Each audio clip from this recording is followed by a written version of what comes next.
You've probably heard of poker concepts like nut advantage and range advantage, but in this video, I'm going to introduce a new concept which applies specifically to tournament play.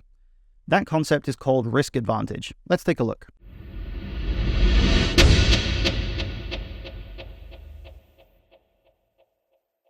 Hi Wizards, I'm Matt Hunt, and in this video, we're going to be discussing an idea which I believe is pivotal for understanding how tournament ranges are constructed when ICM is in play, a concept I'm referring to as risk advantage. I've never seen this concept discussed anywhere else, so there's a good chance you're actually seeing its creation here in real time. But having spent a good deal of time with the GTO Wizard library of pre-flop sims, I think it's arguably one of the most important ideas in tournament poker.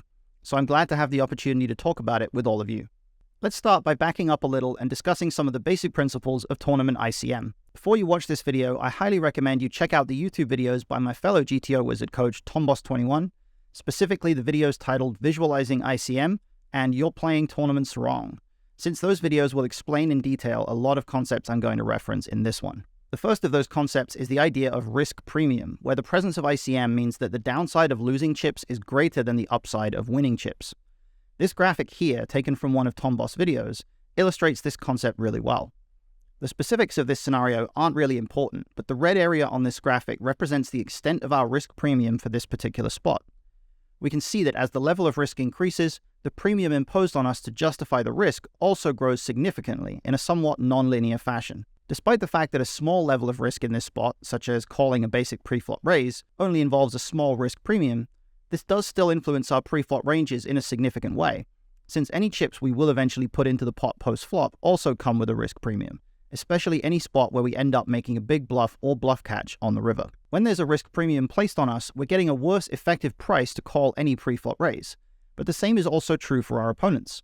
And since each player has a slightly different risk premium against each other player based on stack sizes, everyone's getting a slightly different effective price.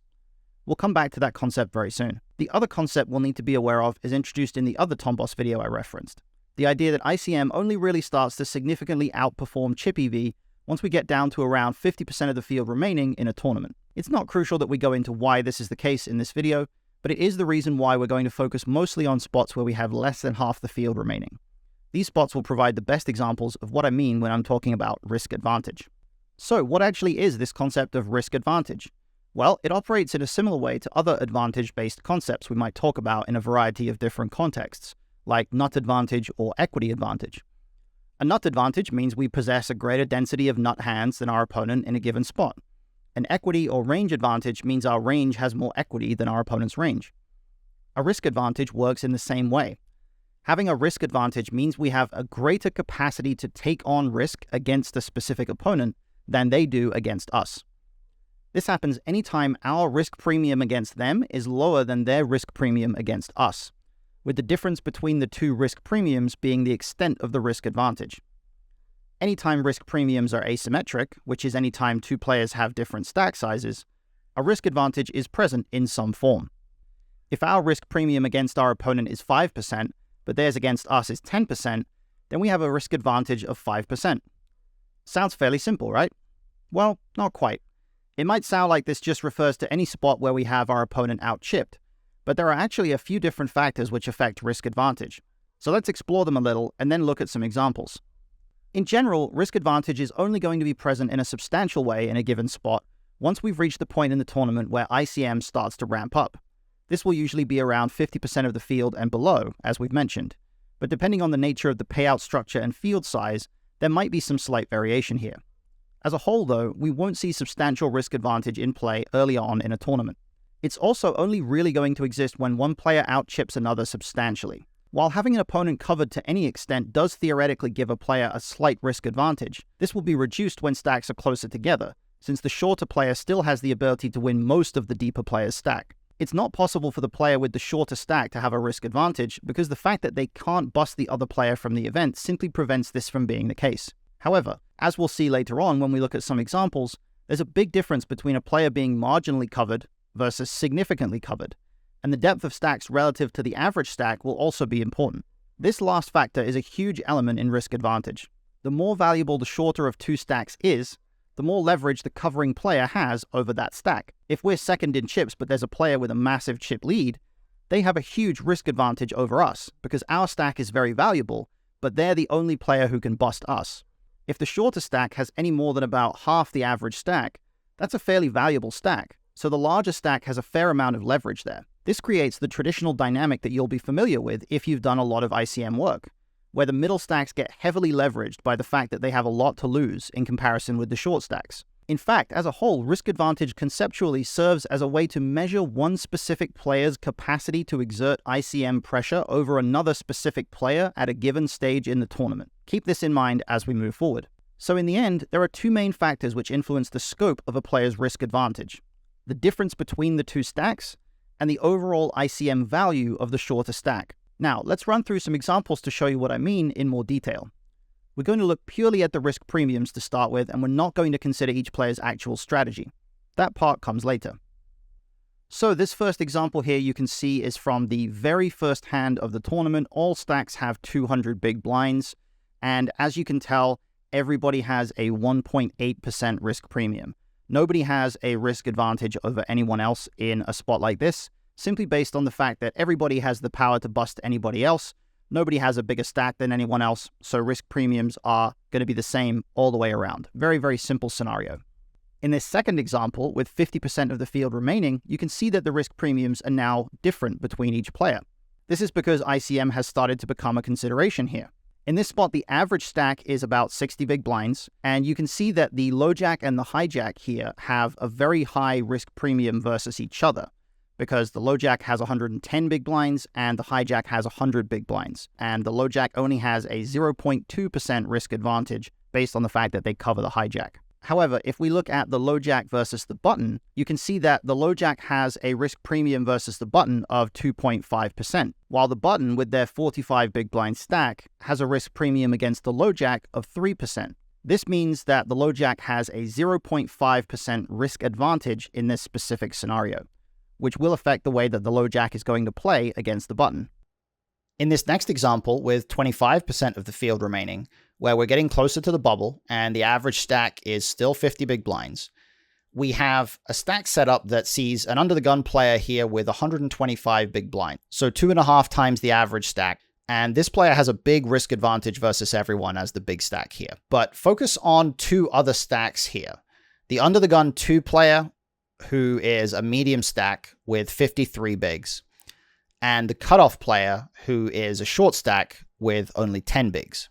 In this case, the big stack versus the medium stack creates a 4.7% risk advantage for the big stack player, considering that their risk premium is only 4.7%, while the medium stack has a risk premium against them of 9.4%. That creates a 4.7% advantage. In the case of the big stack versus the short stack, the big stack has a risk premium of only 0.9%, while the short stack has a risk premium against them of 2.6%. So that creates a 1.7% risk advantage, meaning the big stack has less opportunity to leverage the short stack than they do the medium stack. Well, why is this? It's simply because the under-the-gun 2 player here has roughly average stack. That means their stack is quite valuable, which means that the under-the-gun player, the big stack, has more ability to apply pressure to them and to leverage them because they have to preserve that stack to some degree. By contrast, the cutoff stack at only 10 big blinds is not very valuable. Now, if we move on to a much more extreme example where we're near the bubble and the risk premiums start to get very, very high, in this context, the average stack is about 40 big blinds.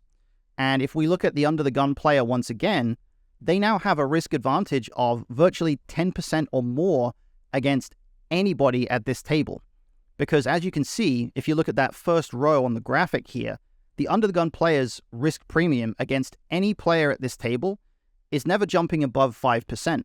But everybody else against under-the-gun, if you look at that left-hand column, everybody else has a risk premium of at least 12, 13, 14, close to 15% in some instances against the under-the-gun player. So this exact phenomenon is what creates those spots where a certain player gets to exploit the bubble significantly by opening really wide and things like that. It's the fact that this player can bust anybody in the event, but nobody else at the table has a significant incentive to mix it up with under the gun, and they can't exert as much pressure because under the gun can take much more risk against them than they can against under the gun. Now, if we look at an example from after the bubble, in this case a final 3 tables spot, you can see that the risk premiums have dropped significantly because we're through the bubble and under the gun's ability to pressure the stacks around them with their 100 big blind stack has massively reduced. The under the gun's risk advantage versus everybody here is cut approximately in half. And you can see that the short stacks at the table have fairly small risk premiums as well. So in this case, because there's fewer pay jumps, there's much less jeopardy for the players who are shallow at this point. There's much less ability for the big stack to apply pressure. That's reflected in the change in the extent of the under the gun's risk advantage here. The middle stacks still have to be very cautious or relatively cautious against under the gun, but not to the extent that they did when we were approaching the bubble. And these risk premiums are then going to start ramping up again, approaching the final table, and the value of that under the gun 100 big blind stack is going to keep increasing as their risk advantage over the other players keeps increasing as well. So now that you've seen what risk advantage looks like, I have a question for you. Pause the video if you need some time to think about your answer. Is the following statement true or false? The average stack in the tournament does not affect risk advantage. Only the stage of the tournament and the relationship between the active stacks. What do you think?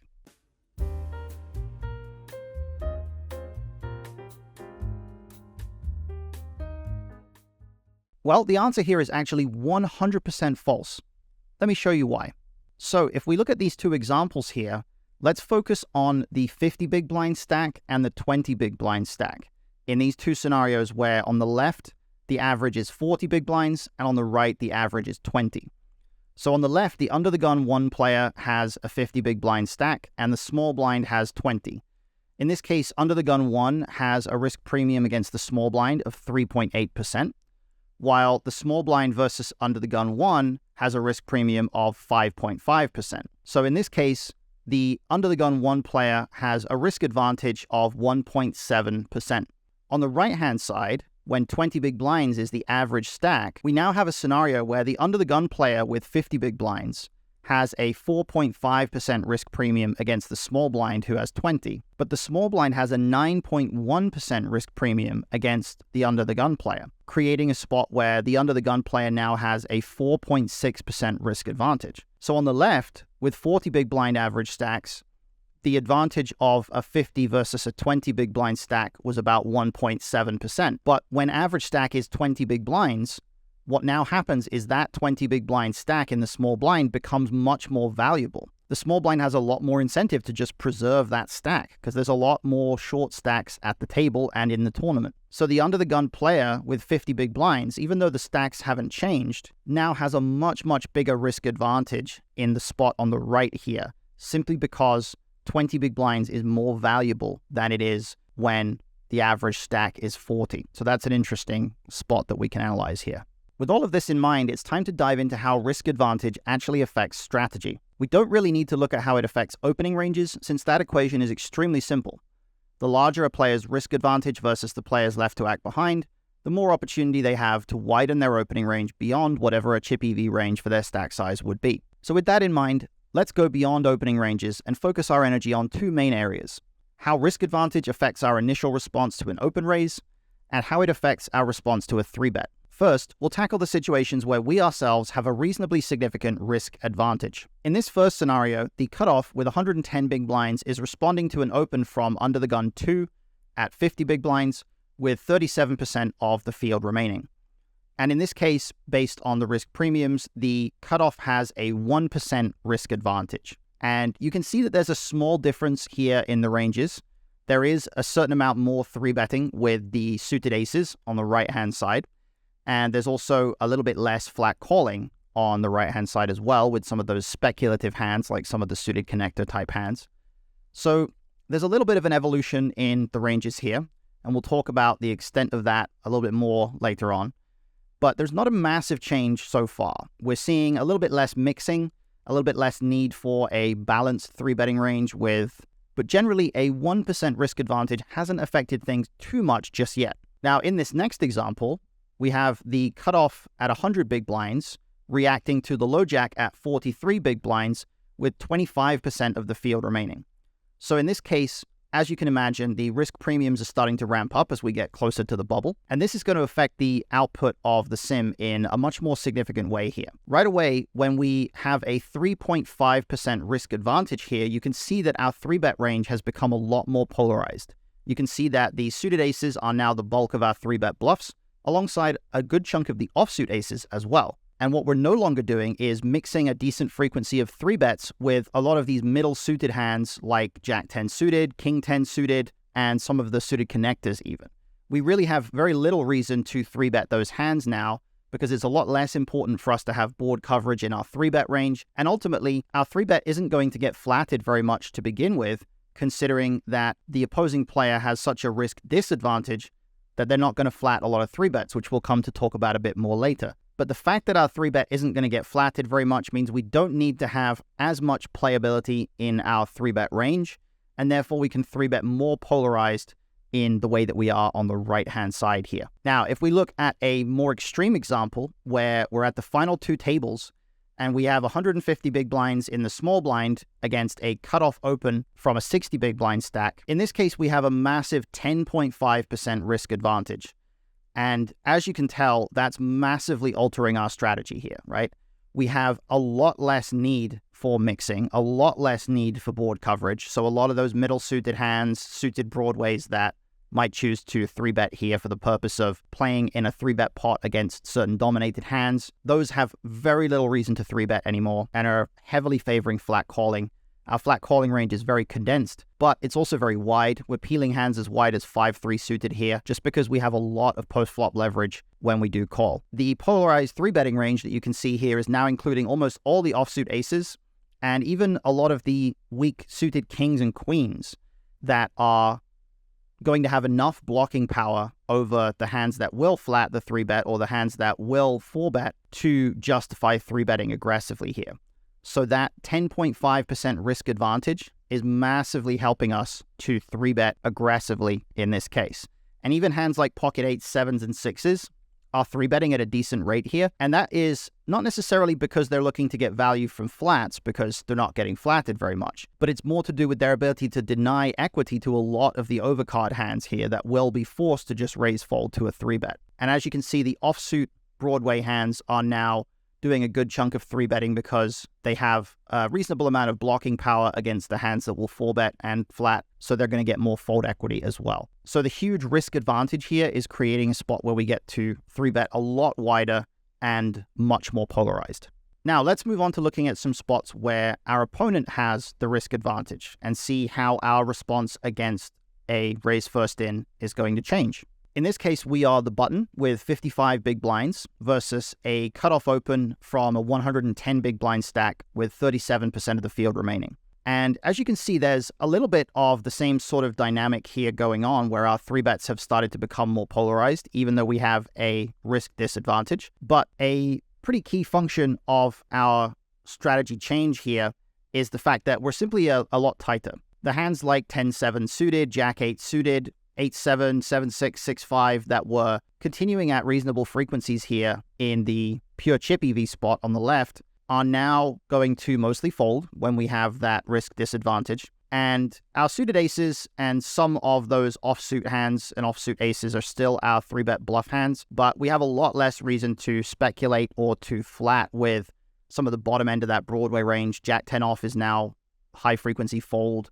Queen 10 off is some 3-bets, but very few flats.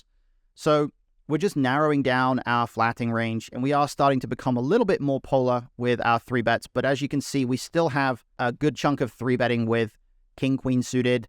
We have a little bit with Jack 10, Queen 10, 10-9, stuff like that, simply because we are still getting flatted sometimes when we 3-bet here. Now, if we look at a spot where there's 25% of the field remaining and we're getting closer to the bubble, and in this case we have a 4.4% risk disadvantage. So our opponent opens under the gun 2 at 125 big blinds, and we are in the cutoff with 37 big blinds.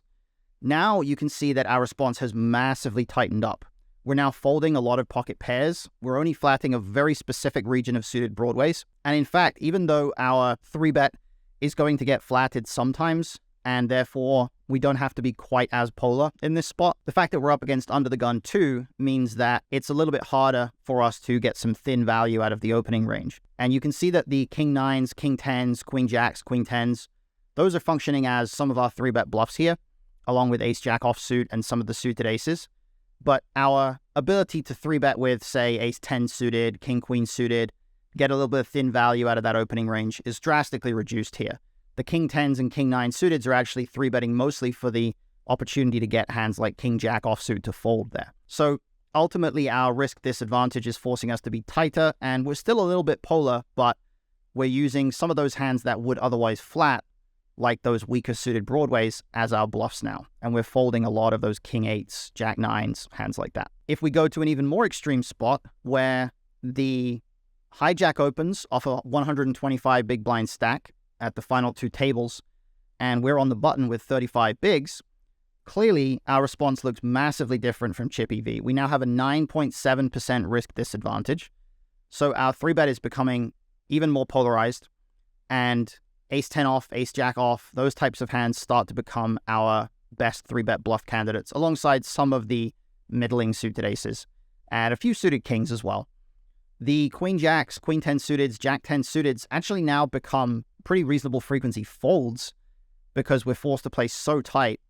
And I think this is the kind of spot where players are just not going to play this way in practice, right? I don't imagine people folding jack 10 suited to an open here. I don't imagine people folding pocket 8s at a small frequency to an open here. So really noteworthy here that our response has become so tight in this case, but we still have those 3-bet bluffs with the king 5s, the king 4s, and the king 10 offs, the ace 10 offs, hands like that. I guarantee you the vast majority of people are not going to be able to recognize that king 4 suited is a partial 3-bet here, while pocket 8s is a partial fold. That obviously doesn't seem to match up very well, but it's all because of these risk premiums and the extent to which risk advantage is influencing the strategies here. Next, let's look at some spots where we're defending against a 3-bet, and we'll start once again with the situations where we have a risk advantage. In this first example, we open from the cutoff at 110 big blinds, and the button 3-bets off a 55 big blind stack with 37% of the field left. And in this case, we have about a 1.1% risk advantage, and you can see a certain amount of what's happening here. You can see that in the chip EV sim, first of all, we have a lot more jams against the 3-bet than we would in ICM. So ICM is now making jamming less effective, and we can achieve a fairly similar result with a non-all-in 4-bet. So you can see the suited aces from ace 8 all the way down to ace deuce.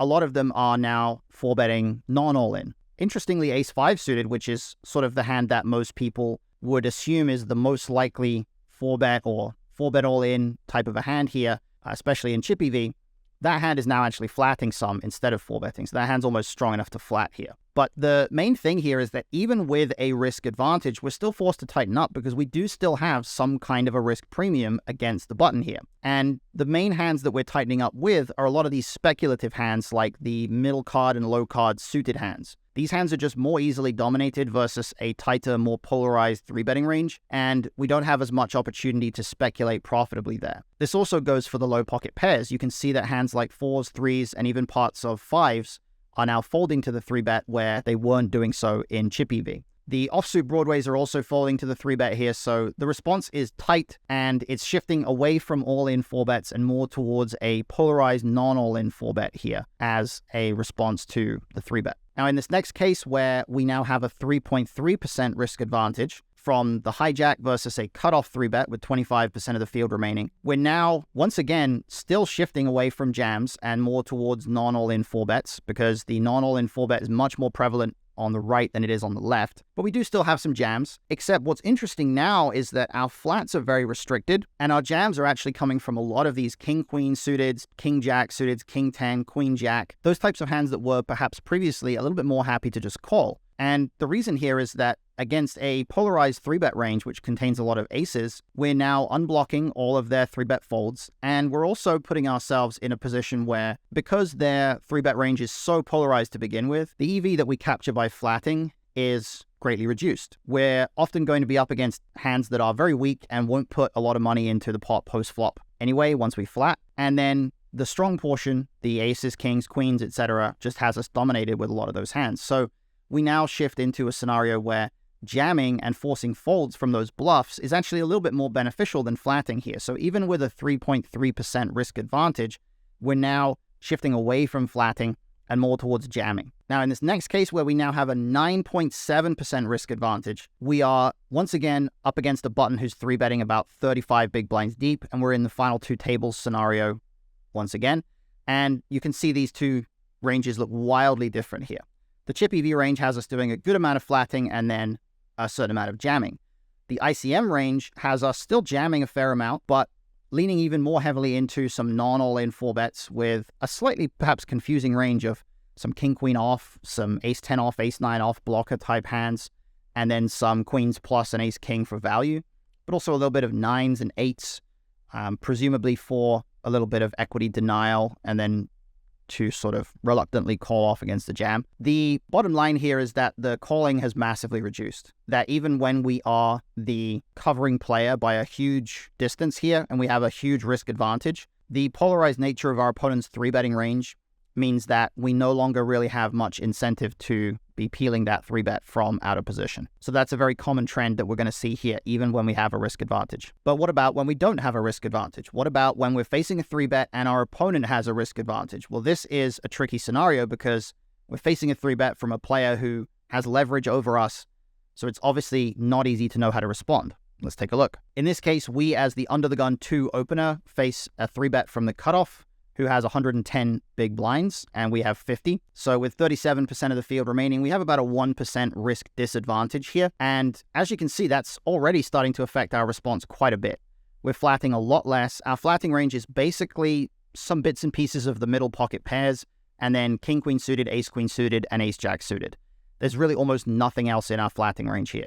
Even with 37% of the field remaining, our opportunity to flat 3-bets out of position against players who greatly cover us is massively reduced. So big change to our strategy here already. Then if we increase the extent of our risk disadvantage, we're looking at a spot now where we have a 4.6% risk disadvantage. Once again, flatting has almost disappeared from our strategy, but we're now in a position where we do have the ability to start jamming again. And as you can see, it's a lot of those suited broadways that were flatting that are now jamming. And we have a polarized non-all-in 4-bet with some of those suited aces serving as our bluffs, and the very top of our range also obviously 4-betting a bit smaller. But main thing here is that calling is disappearing, particularly with those speculative hands.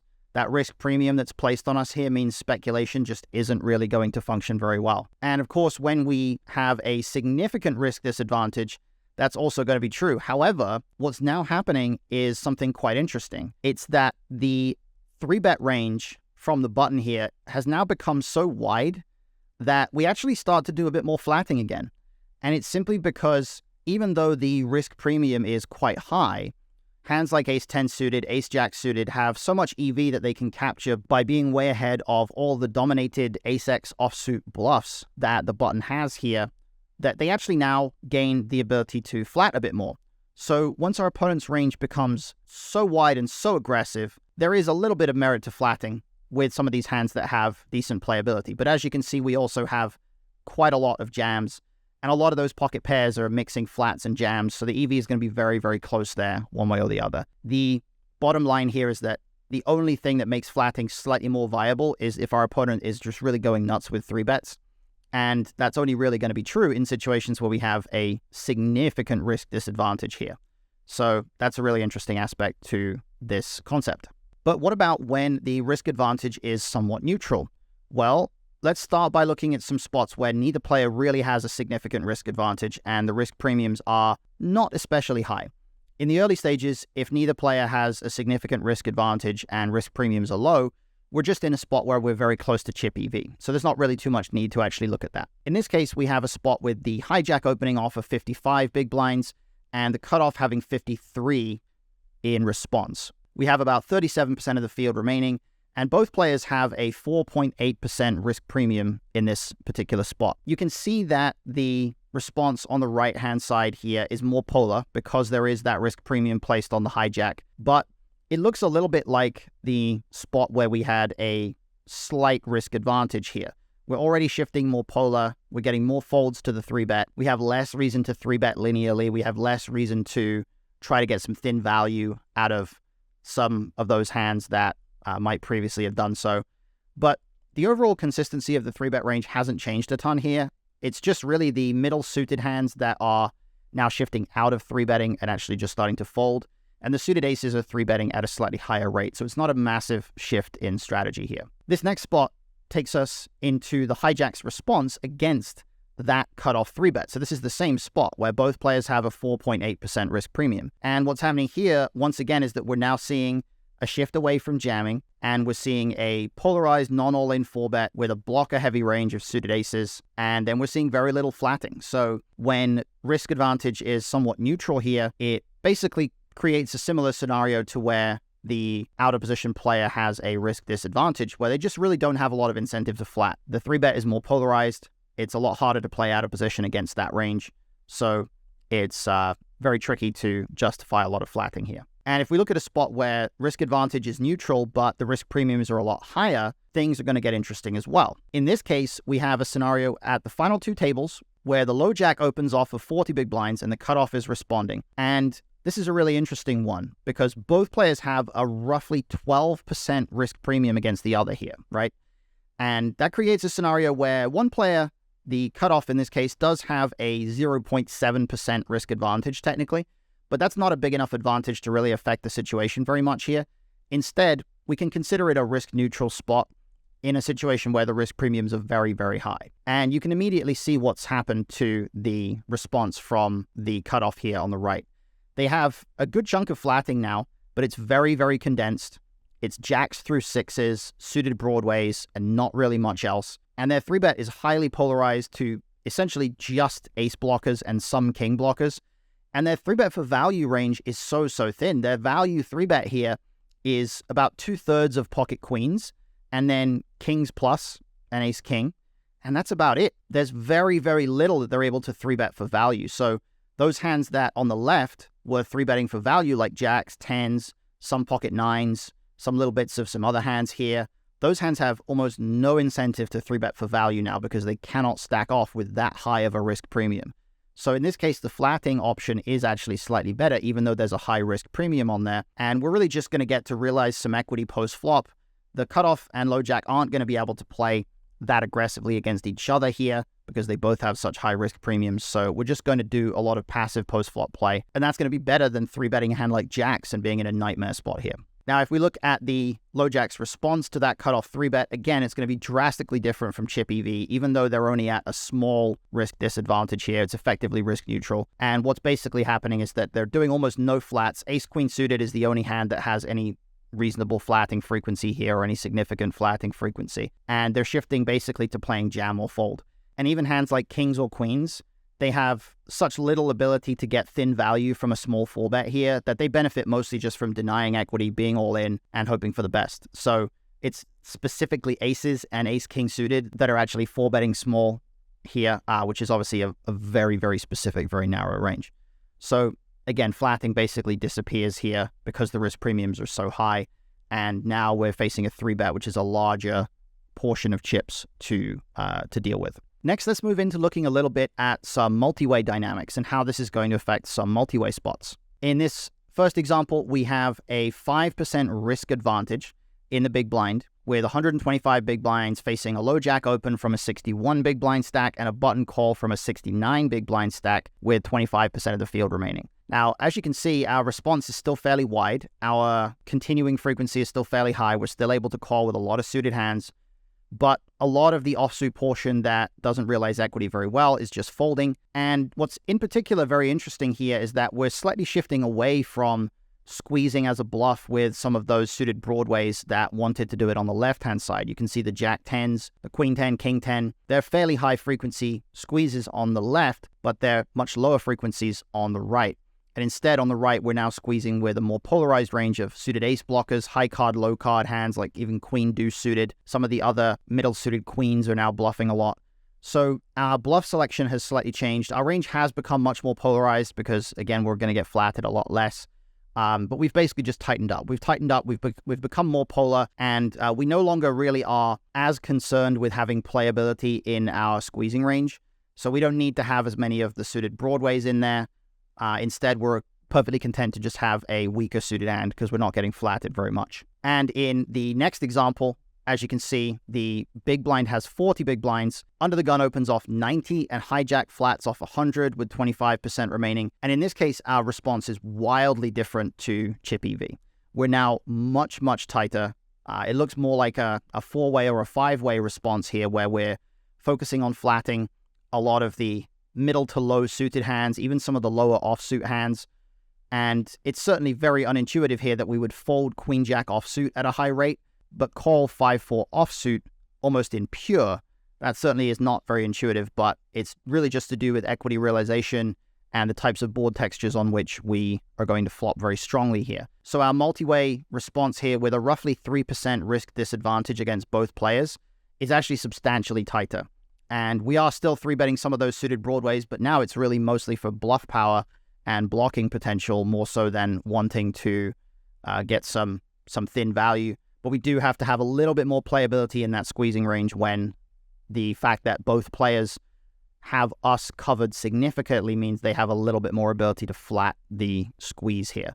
But also note that we're not doing any all-in jamming. We have a little bit of all-in jamming at 40 big blinds in the chip EV version of this sim, but there's none of it now in the ICM version. Now that we've looked at all these different examples, let's bring it all back together and discuss the overall shifts in strategy we can observe when we incorporate not just risk premium, but risk advantage into our understanding of tournament poker spots. Firstly, when we have the risk advantage here, the changes in our strategy. First of all, we're going to respond to a raise first in with a wider range and a more polar 3-bet. Now, this doesn't necessarily mean wider than chip EV. It's very rare that we can go wider than chip EV, but it is going to be wider than what we would if we did not have the risk advantage. Our 3-bets are going to be primarily driven by a lot of the weaker suited ace and suited king hands, as well as a lot of the offsuit ace hands are going to 3-bet at a decent frequency. Our call response is going to be fairly moderate and pretty condensed. A lot of those middle strength hands, we're not going to need to mix a lot of 3-bets with those suited broadways because our 3-bet is not going to get flatted as much. So we really don't need to have as much playability in a 3-bet pot. And we also aren't going to get as much thin value in that sense either. Our response against the 3-bet is going to be very aggressive here. When we have a lower risk advantage, we're going to have a pretty condensed call range, but we do still have the ability to call sometimes.